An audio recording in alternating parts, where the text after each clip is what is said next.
14.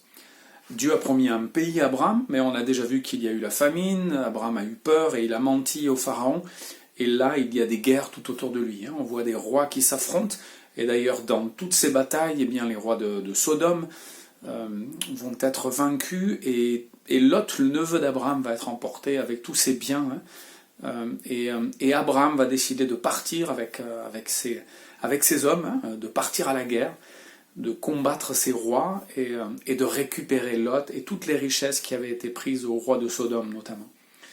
Donc on voit que la vie avec Dieu, même quand Dieu fait des promesses, même quand il dit voilà je vais vous donner tout ça, eh bien il les donne mais au milieu d'épreuves et de difficultés. Et puis la deuxième partie de ce chapitre, eh bien c'est l'étonnant personnage qui est Melchisédek. Melchisédek, ça veut dire roi de justice. Melchisédek est aussi roi de Salem, il est à la fois roi de Sodome et on parle d'un roi de Salem, le roi de la paix. On comprend que c'est un personnage vraiment étonnant et on va parler de ce personnage étonnant en fait qui est à la fois roi et prêtre dans le Nouveau Testament, en particulier dans l'Épître aux Hébreux.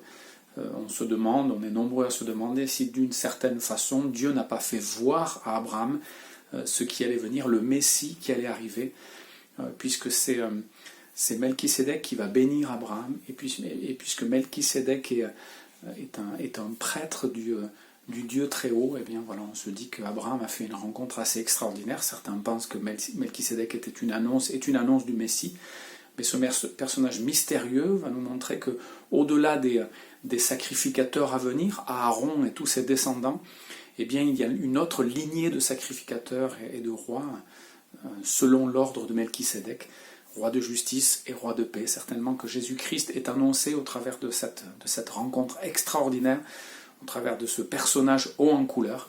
Et Abraham ne veut rien garder de toutes les richesses du roi, il lui donne tout, il a juste récupéré son neveu et a accordé ou reçu la bénédiction de Melchisédek. Voilà, que nous puissions être prêts à rencontrer les épreuves qui sont prévues dans le plan de Dieu, à partir au combat aussi pour libérer Lot et puis récupérer nos familles, en tout cas ne pas hésiter à persévérer dans les difficultés, et puis savoir que Dieu va parfois nous permettre de voir l'annonce du Messie, de voir le roi de justice et le roi de paix. On souhaite à chacun de rencontrer vraiment Jésus-Christ qui était annoncé par ce roi de justice et de paix, Melchisédek.